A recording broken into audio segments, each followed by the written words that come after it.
Hello friends, எல்லாருக்கும் வணக்கம். இன்றைக்கி நம்மளோட சேனலில் என்ன பார்க்க போகிறோம் அப்படின்னா, ரொம்ப சிம்பிளான சேமியா கிச்சடி ரெசிபி தான் நம்ம பார்க்க போகிறோம். இது வந்து பெரும்பாலும் எல்லாருக்குமே தெரிஞ்ச ஒரு ரெசிபி. இருந்தாலும் நம்மளோட சேனலை பார்க்குற பேச்சுலர்ஸ் அண்ட் பிகினர்ஸ்க்கு ரொம்ப யூஸ்ஃபுல்லாக இருக்கும் அப்படின்றதுனால நான் உங்களுக்காக இது இன்றைக்கி செஞ்சு காமிச்சிருக்கேன். வாங்க எப்படி பண்ணுறதுன்னு பார்க்கலாம். முதல்ல சேமியா கிச்சடி பண்ணுறதுக்கு தேவையான சேமியாவை நம்ம லைட்டாக நெய்யில் வறுத்து எடுத்துக்கலாம். அதுக்கு வந்து கடாயில் 1/2 டீஸ்பூன் நெய் விட்டுட்டு நெய் நல்லா உருகுனதுக்கப்புறமா இதில் சேமியாவை போட்டு வறுத்துக்கலாம். சேமியா வந்து நான் அணில் சேமியா எடுத்திருக்கேன். மெஷர்மெண்ட் கப்புக்கு 1 கப் அளவுக்கு எடுத்திருக்கேன். இப்போ இதை வந்து நம்ம வறுத்துக்கலாம். இந்த சேமியா வந்து கொஞ்சம் கலர் வந்து மாறி வரணும். கொஞ்சம் செவந்து வந்தால் போதும், கருக விட்டுறாதீங்க. அடுப்பை வந்து கொஞ்சம் மீடியமில் வச்சுட்டே வறுத்துக்கோங்க. பாருங்கள், இந்த அளவுக்கு செவந்து வந்தால் போதும். இப்போ இதை எடுத்து வேறொரு பிளேட்டுக்கு மாற்றி வச்சுக்கோங்க. இப்போ வந்து நான் கடாயில் 1 டீஸ்பூன் தேங்காய் எண்ணெய் ஊற்றிருக்கேன். சேமியா கிச்சடி வந்து தேங்காய் எண்ணெயில் பண்ணிங்க அப்படின்னா நல்லா வாசனையாக இருக்கும். எண்ணெய் நல்லா சூடானதுக்கப்புறமா ஒரு 1/2 டீஸ்பூன் கடுகு போட்டுக்கோங்க. கூடவே 1 டீஸ்பூன் உளுந்து, 1 டீஸ்பூன் கடலைப்பருப்பு, அடுத்ததாக நான் 1 டீஸ்பூன் சோம்பும் போட்டிருக்கேன். ஒரு 5-6 முந்திரி பருப்பு போட்டுக்கோங்க. இது வந்து ஆப்ஷனல் தான். போட்டுட்டு லைட்டாக வறுத்து விட்டுக்கோங்க. இப்போ இதெல்லாம் கொஞ்சம் வறுபட்டதுக்கப்புறமா இதோட நல்லா பொடியாக கட் பண்ண இஞ்சி 1 டீஸ்பூன் அளவுக்கு போட்டுட்டு திரும்பவும் கொஞ்சம் வதக்கிக்கோங்க.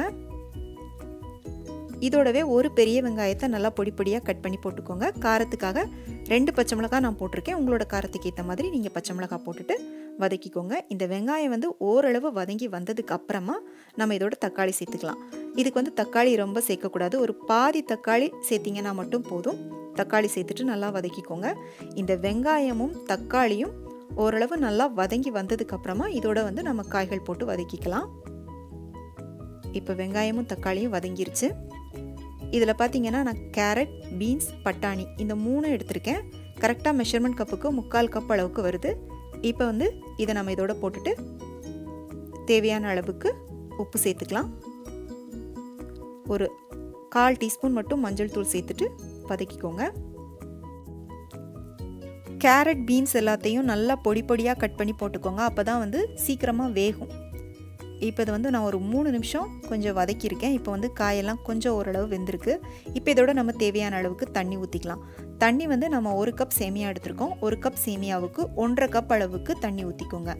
தண்ணி ஊற்றிட்டு ஒரு தடவை கலந்துட்டு உப்பு காரம் கரெக்டாக இருக்கான்னு செக் பண்ணி பார்த்துட்டு இப்போ இதை மூடி இன்னொரு 5 நிமிஷத்துக்கு நல்லா கொதிக்க விட்டுக்கோங்க. இப்போ நான் 5 நிமிஷம் கழித்து மூடியை திறந்துருக்கேன். நல்லா கொதிச்சிருச்சு. காய் எல்லாமும் கூட நல்லாவே வெந்துருச்சு. இப்போ இதோட வந்து நம்ம ஏற்கனவே வறுத்து வச்ச சேமியாவை வந்து சேர்த்துக்கலாம். சேமியாவை போடும்போது அடுப்பை வந்து லோ ஃப்ளேமுக்கு மாற்றிட்டு போடுங்க. சேமியா வந்து சீக்கிரமாக வெந்துடும், ரொம்ப நேரம் எடுக்காது. சேமியா போட்டுட்டு நல்லா கலந்து விட்டுக்கோங்க. பாருங்கள், இந்த மாதிரி கொஞ்சம் தண்ணி வற்றி வந்ததுக்கப்புறமா இதோட கொஞ்சமாக பொடியாக கட் பண்ண மல்லித்தழை தூவிட்டு ஒரு தடவை நல்லா கலந்துட்டு இதை திரும்பவும் மூடி அடுப்பை சிம்மில் வச்சு ஒரு 2 நிமிஷம் இதை வேக விட்டுக்கோங்க.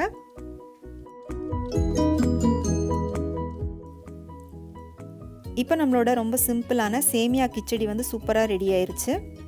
இப்போ இதில் உங்களுக்கு வேணும் அப்படின்னா 1 டீஸ்பூன் நெய் விட்டுட்டு கலந்துக்கோங்க. பாருங்கள், நல்லா குழையாமல் உதிரியாக இருக்குது.